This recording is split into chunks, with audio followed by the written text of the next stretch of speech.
And tonight we're going to get right to our top story, a stunning and shocking turn of events in the Hunter Biden saga tonight. Early this morning, a federal judge refused to act as a rubber stamp for Biden's weaponized Department of Justice and put the brakes on Hunter's sweetheart plea deal, at least for now. Now, the U.S. District Judge, Mary Ellen Noreika is her name, questioned the legality of the plea agreement and wanted to know if Hunter was under an active investigation for other crimes like FARA violations and other financial issues, which really he was in trouble until they let the statute of limitations run out. As it turns out, according to prosecutors, Hunter remains the subject of at least one ongoing criminal probe and could be charged with future crimes. Now, apparently, Hunter's attorneys were under the impression that this deal would grant their client full immunity from any future charges. They believed that their sweetheart deal, slap-on-the-wrist deal, consisting of 2 minor misdemeanor tax violations and the deferred gun charge, would wipe his slate clean. By the way, when the judge asked the prosecution and the defense, do you have any precedents for this type of deal on the gun issue? They couldn't cite a single case. Now, why do I have a hard time believing this very important, critical point that they came to agreement on was not fully vetted and agreed to before today's court appearance? Why does something here reek of a major lie? There's nobody that's going to convince me they didn't have a full agreement. They were not going to give any more future charges to Hunter Biden. And I think it was this judge that saw right through it and called them out on it.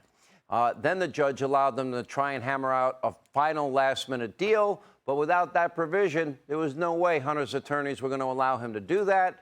The judge refused to accept the agreement. Hunter pleaded not guilty to the tax and gun charges. And if found guilty, now Hunter could face real time behind bars like the rest of America, unless, of course, another sweetheart deal is reached. Now, keep in mind, according to the Washington Examiner, this is the same judge that sentenced another individual to 5 years in prison for an illegal possession of a firearm in the furtherance of a drug crime.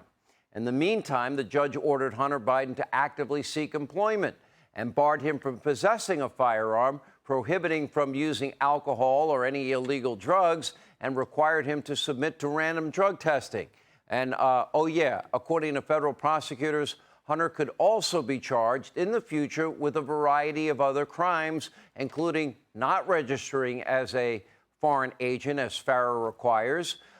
So are we to believe that Hunter's attorneys, they didn't know about all this until today, or did they have an understanding with a weaponized and politicized Merrick Garland Department of Justice that if you take this sweetheart deal, no more charges will be forthcoming?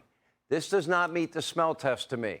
Now, this all comes one day after Judge Noreika accused a member of Hunter Biden's legal team, this was an odd turn of events late last night, of pretending to be a staffer for Republican Congressman Jason Smith on the House Ways and Means Committee on a phone call to try and get a court filing that was put in the case by the Ways and Means Committee, amicus brief, removed from the docket.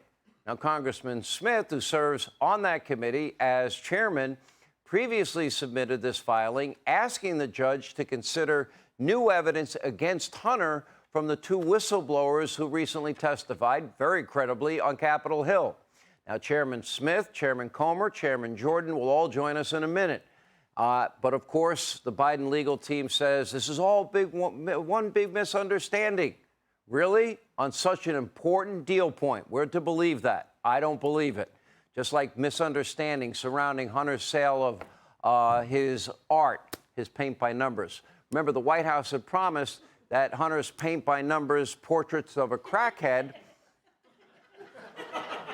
would not be connected to the administration in any way. They vowed that no one, not Hunter, not the White House, not anyone would know who shelled out the massive amount, you're cracking me up, ma'am, the massive amounts of money for this amateur art. As it turns out, we now know the identities of 2 of the buyers, including a wealthy Democratic donor who President Biden, magically recently appointed to a prestigious position in the administration.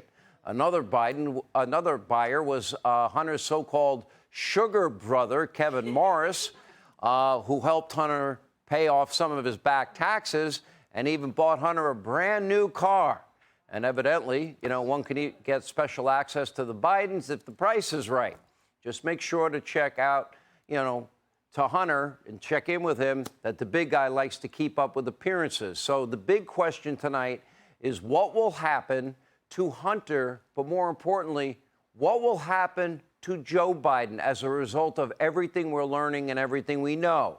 After everything we learned from the IRS whistleblowers, including the government's obstruction of witnesses, the lack of interest and censorship of Hunter's laptop, the DOJ's stall tactics that allowed the statute of limitations to expire on serious tax charges, large amounts of money, and how the FBI, of course, tipped off Hunter about the IRS's, quote, planned surprise questioning of him.